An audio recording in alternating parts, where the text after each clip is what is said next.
Johnny Mac with your daily comedy news. I'm actually recording this Saturday episode on Thursday afternoon. So if between now and then, I don't know, there's rioting in the streets, or the person I thought was going to be president on Thursday is not the president, or who the hell knows what's happening. It has been a long week, and I wanted to pre-record this one so I could get some sleep. I do other things, some political podcasts I work on, so it's been a lot of late nights and early mornings. Got some leftover jokes from during the week. Jimmy Kimmel said, "I'm very happy and relieved that it looks like we're finally sending this monster back to Mar-a-Lago, but I'm also shocked that it was this close. I mean, we reunited the cast of every movie and TV show ever made to win this election. It's unimaginable to me that close to half of American voters saw what this man has done to the country over the last 4 years." Then he read a long list that includes he dismantled the pandemic response team and he called neo-Nazis very fine people. And almost half of us are apparently okay with that. Half of us wants to keep going for 4 more years. What more did Trump have to do to show us that he's insane and not fit to lead this country? I feel like I overestimated the American people, and I underestimated the village people. Apparently, a lot of voters looked at 90,000 COVID cases a day and said, sure, I could do 4 more years of this. James Corden said, obviously, the election was much closer than anyone had predicted. Despite a large turnout from voters, there was no crashing blue wave. I mean, how does this happen? Even after the Democrats got the cast of Parks and Rec to reunite over Zoom? Think about it, the entire cast. I thought that would be the turning point, but no. I don't know how that didn't speak to Republican voters. Some more leftover jokes from during the week. You can put on your time machine hat and figure out where they went, but they're good jokes, so I will share them. Trevor Noah said, "Can we just take a moment to admit it's insane that an American president is just demanding that they stop counting votes while he's ahead? This is such a textbook authoritarian move, which is impressive coming from a guy who has never read a textbook." Colbert said, "There it is, a power grab by a terrified strongman in the dead of night. Classic. If there's anything 2 a.m. is known for, it's desperate moves by sad little men who are afraid to go home feeling like a loser." Been there. James Corden, "Fraud on the American people? Embarrassment to our country? This seems like a weird time for Trump to just start listing his administration's accomplishments." And Colbert with, "Trump's campaign manager came out of the blue to announce, 'We are declaring a victory in Pennsylvania.' Bold. I hope his announcement doesn't overshadow me declaring myself People Magazine's sexiest man alive. I'm coming for you, McConaughey." Ricky Gervais tweeted, "I hope Kanye demands a recount." Conan tweeted, "Let's not be too judgmental. Who among us hasn't said something stupid embarrassing at 2 a.m.? Conan, on another note, said, "Not to brag, but in my 20s, I was known for my ability to give women multiple fake orgasms. That had nothing to do with the election. It's just leftover weekend tweets." And Mark Norman said, "Some of my friends have become like family to me. We don't talk anymore."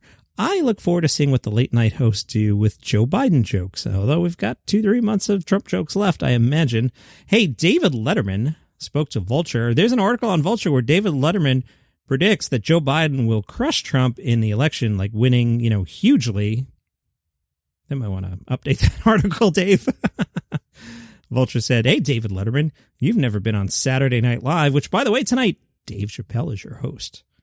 "Has Lorne Michaels ever asked you, David Letterman?" And you said no. Dave said, "Lorne Michaels? Who? I mean, my goodness. There's someone, he's NASA to comedy, this guy. Early on, we worked in the same building, and he did ask me, I think once or twice, and I was scared silly.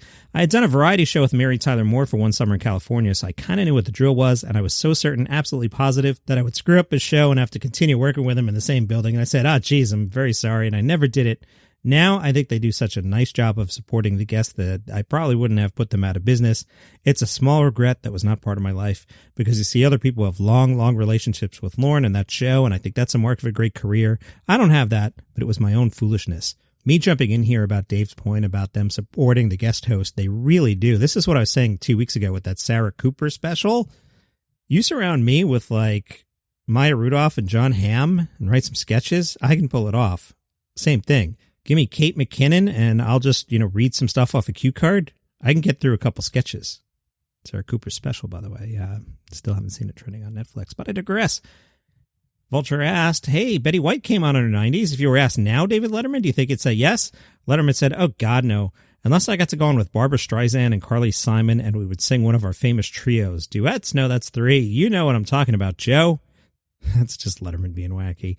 "Hey, David Letterman, what's your pop culture consumption like right now, especially during the pandemic? Do you watch a lot of TV or movies, David Letterman? Is it all news? Do you find ways to keep up with who's hot in comedy right now, David Letterman?" Dave says, Not as much as I did when I was working, because when you're working, you're in that solar system, but not working, you have to go and look for it. Time out to hear me jumping in. I remember when they let me go at Sirius XM after running comedy for 10 years, and then Robin Williams died, and I didn't have to deal with it. Like, I was like, oh, I don't have to go into emergency mode. I get to just sit home and not do a broadcast tonight. That's weird. I also missed David Brenner passed away when I was not doing comedy broadcasting, and it was weird. So I totally get what Dave is saying, that, you know, like, I host this every day, so I'm a little more plugged in because I do the research and I go looking for these things to keep myself educated on them.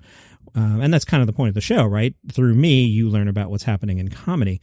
And when I'm not actually doing this, you kind of get rusty. So I see what Dave is saying there. He says, but not working, you have to go back and look for it. I came across something the other day, which apparently I didn't realize is this genre of presentation on YouTube, and I was delighted by it. It's two twins. I believe they live in Gary, Indiana, and they listen to music for the first time. Music that for me, and I think possibly for you, was typical growing up music we're all aware of, but these kids, because of their age, had never heard of it, and they listen to it for the first time, and then they react to it. David Letterman has discovered reaction videos. And I found these two guys to be just so sweet and lovely, and their reaction to this music is delightful. So that was my latest entry into the world of social media and pop culture, and if that's what it is, I'll take all of it I can get. Do you know what I'm talking about? And the host says, yeah, I've seen them. The one with In the Air Tonight by Phil Collins was amazing. Letterman said, oh my goodness, yeah. And then like everything else, keep watching and watching and watching. Before the internet and social media, you really had to work hard to learn about culture that came before you. But here, you see it demonstrated by these kids and others. And I found it touching and entertaining and just delightful. There's a lot more from that article. I think I'm going to save it. I want to talk about Letterman here because that last part just reminded me. I was on YouTube the other night, and I started watching Late Night with David Letterman's 3rd anniversary special, and it just made me so happy. I loved those early days, especially the credits of Late Night with David Letterman, the understated music, and the like very low key from New York, where insert joke here, it's Late Night with David Letterman tonight. Bill Murray and some band. Now, here's a man who punchline here, David Letterman. But it was so understated, and it just had this vibe of, yeah, we got a show at 12:30, whatever, we'll do what we want. I miss early Dave, but it's great. There's some clips on YouTube. Go down the rabbit hole. I did. All right, there's a new show on Showtime Sunday night. It is called Moonbase 8. People seem to like it. Some of those people work at the AV Club, and they said the original premise for Moonbase 8, a new comedy from John C. Reilly, we like him, Tim Heidecker, we like him, Fred Armisen, we like him, and Jonathan Kreisel, don't know who he is, was one rooted in the isolation horror of The Thing, a group of people stuck in a remote area, facing the unknown together. That idea quickly took on a new form, turning into an office comedy that laps other recent entrants in the workspace genre. Yeah, we are talking about you, Space Force. Step it up, Steve Carell. Moonbase 8 stars Reilly, Heidecker, and Armisen as a trio of would-be astronauts training at a number of NASA lunar camps in the U.S. desert. Each member of the group primarily goes by a call name. Reilly is Cap, Armisen is Skip, Heidecker is Rook, and Travis Kelce, the Kansas City Chiefs tight end, who's in the show for some reason, I think. They all come to NASA from different walks of life.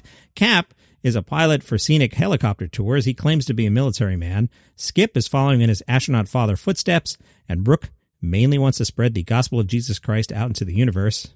6 episodes. It starts on the 200th day of training, which is also their 200th day in relative isolation from the rest of the world. They still get regular supply drops from NASA and snail mail and video calls from family. The group has their own equilibrium, dividing up professional and domestic labor, all with the goal of joining the 12 people before them who've been on the moon, or so they think. Variety says, unlike the other 2 comedy series to come out this year, Moonbase 8 mines comedy from the mundanity of these characters waiting for their chance to go to the moon, especially as they again take their training so seriously, either as though they're truly already on the moon, or in their fear that every moment is a chance for NASA to kick them out of the program and dash their space dreams. More surprisingly about Moonbase 8 is how soothing it is. From the writing and acting to the directing and cinematography to the very mellow score, especially for a show that's close quarters setting, and the portrayal of a specific kind of monotony also makes it perfect for the current state of affairs. Its humor is very specific to all 4 men's comedic sensibilities without being too surreal. It's on Showtime. It's called Moonbase 8, Sunday at 11. I don't have Showtime in these days, but, I might look over somebody's shoulder and check this out, if you know what I mean. Wink, wink. That is your comedy news for today. Tomorrow, I need a break. and I'm going to use, I've got an episode in the can about It's Always Sunny in Philadelphia that I recorded back when the season was on. They should be due for an upcoming season, but this one's been there for a while, and I'm like, let me just use this before it gets too moldy. So tomorrow we'll talk It's Always Sunny in Philadelphia, and back to normal on Monday. Subscribe on Apple, follow on Spotify. Thank you so much. See you then.